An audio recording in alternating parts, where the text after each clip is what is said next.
Hey everyone, this is Stephanie from Hookaholic Yarn Design Studio, and I wanted to share a video with you about some of the techniques that I use for color changes and carrying yarn in my Afghans. I've had a lot of questions about the Love Afghan and how exactly you carry the yarn and do the color changes. So I wanted to make this quick video to show you how I do it, and hopefully this will help you too. So first things first, let's do color changes.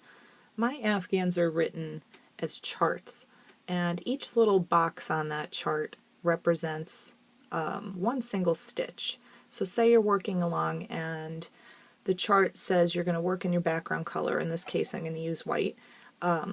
You work along for 3 stitches and then you're going to do a color change. So we want to have white in these first 3 stitches and then we're going to change to our next color. So let's get started here. And forgive me, I'm trying to do this while I'm watching myself on the iPad, so it's not that easy. So here we go, 1, 2, now we get to the 3rd stitch. This is going to be the last stitch that is this background color before we change to our next color. And what we do is work this stitch exactly the same as we normally would up until the very last step. So let me show you what I mean. We're going to yarn over, insert the hook, pull up our loop there, and normally you would just yarn over and pull this through and that's your stitch.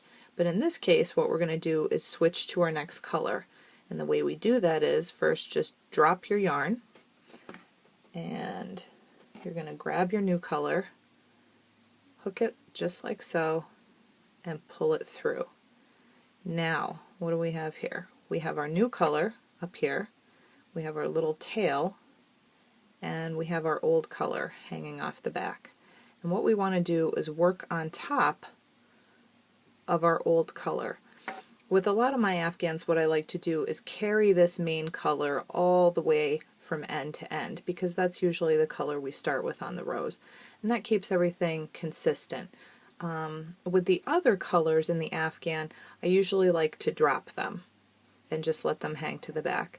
And I also like to make little bobbins of yarn, and I'll show you how to do that if I have a lot of different color changes throughout the row. I don't like to carry my other colors, just my background color, and there's 2 reasons for that. One, you'll start to see this between the stitches of your background color, and it just doesn't look good. Second, if you're carrying too many colors, you're going to add a lot of bulk to your Afghan. And if you're only carrying, say, 1 color over here and maybe 3 colors over here, you're going to start to get a lot of weird puckering, and it just doesn't look good. So I only like to carry this 1 color. What I don't want to do is start cutting off yarn and leaving it hanging with each color change. And there's 2 reasons for that. The first, you're going to have about 1 million of these to weave in. You don't want to do that. And second, it makes your Afghan weaker structurally, because now you have all these tiny little bits, and over time they're going to start to work their way out. You're going to start to see holes in your Afghan.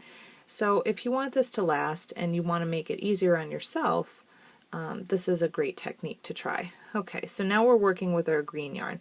What we're going to do is we're going to work, in this case, over the tail, and that just locks it in and keeps it from hanging around and having to weave in later.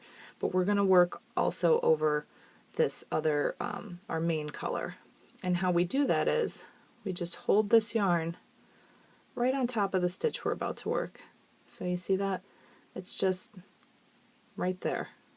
So all you do is hold it there and then work your stitch as you normally would. So you just half double crochet right there, and you can see now your yarn is underneath, and it locks it in, it hides it away, and you can carry it along until you need to pick it up again. So say our pattern calls for us to work 3 of these stitches in green. So 1, 2,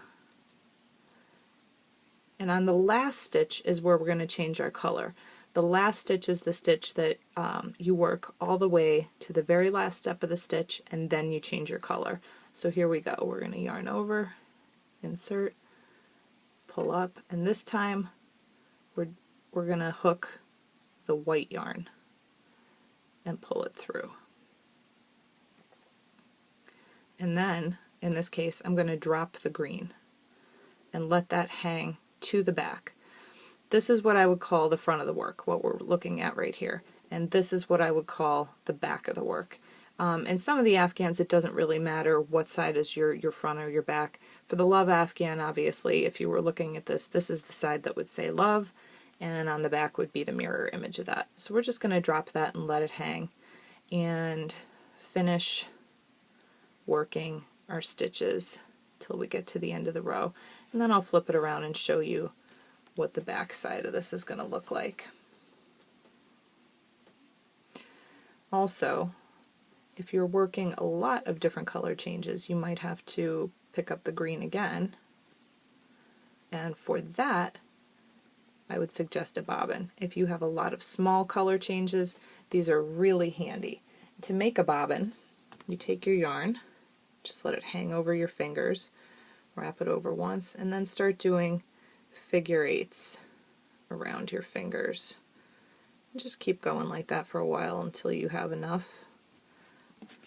And clip it off, and then just slide that top part off your fingers, wrap the yarn around, and then tuck it in.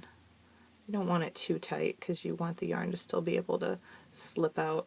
And then you would just take your yarn, and this is the part that you would hook on when you needed a color change. And these would all hang off the back of your work. It is a lot to manage sometimes if you have a lot of different color changes, but it will save your sanity in the end. So now let's move on to the other side. And again, we're going to work our half double crochet as we normally would. And when it's time to change colors, let's say we have to change colors after the third stitch. So there's our third stitch. Don't finish the third stitch, work it to the last step, then you're going to hook your green. And do that loosely because you can see there's still one more stitch we have to work there. Now just drop that and pick up the other one. Now you're going to hold that on top. Now you can see where there's part of the yarn that crosses over there. We're going to work into our stitch right here. So our yarn is, these two yarns are on top of our other stitches. So yarn over, work your stitch as you normally would with your yarn locked underneath. You can see I'm just holding that on top of the stitches and working over it, and it carries it along for me. So then when it's time to use that color again, like right here, we're going to just cross those two over and pull it through, and then drop our other color. I always like to leave my ends all hanging on the same side. It's just more orderly that way. This little bit we can clip off at the end because it's locked underneath these other stitches, so we can just clip that off. Then you would continue on changing color as you go along the row. I hope this tutorial helps, but if not, if you have any questions, you can contact me on Etsy at hookaholicpatterns.etsy.com. Thanks.